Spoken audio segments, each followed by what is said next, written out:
तर मित्रांनो, तुमचे स्वागत आहे आयुर्कल्प या चॅनलवर. मी आहे तुमचा मित्र BMS सेकंड इयरचा स्टुडंट. तर आपला द्रव्य 1चा पेपर झालेला आहे.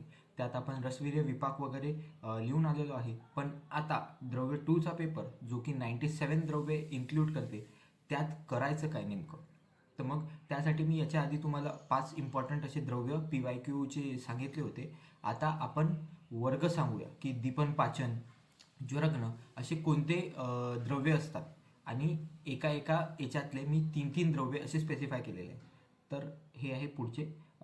दीपन पाचन. दीपन पाचनमध्ये चित्रक, मरीच आणि हिंगू. दीपन पाचनमध्ये चित्रक, मरीच आणि हिंगू हे 3 इम्पॉर्टंट आहे. ज्वरग्नमध्ये गुळूची, पाटा, तुलसी आणि विभितकी. तर यानंतर येते रसायन.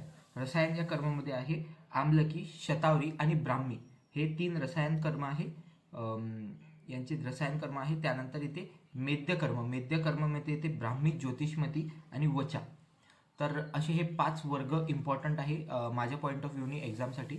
आणि असे SAQ मध्ये किंवा LAQ मध्ये प्रश्न येऊ शकते की बा दीपन पाचन हे द्रव्य एक्सप्लेन करा कोणतेही 3, किंवा मग ज्वरग्न हे कार्य करणारे द्रव्य एक्सप्लेन करा.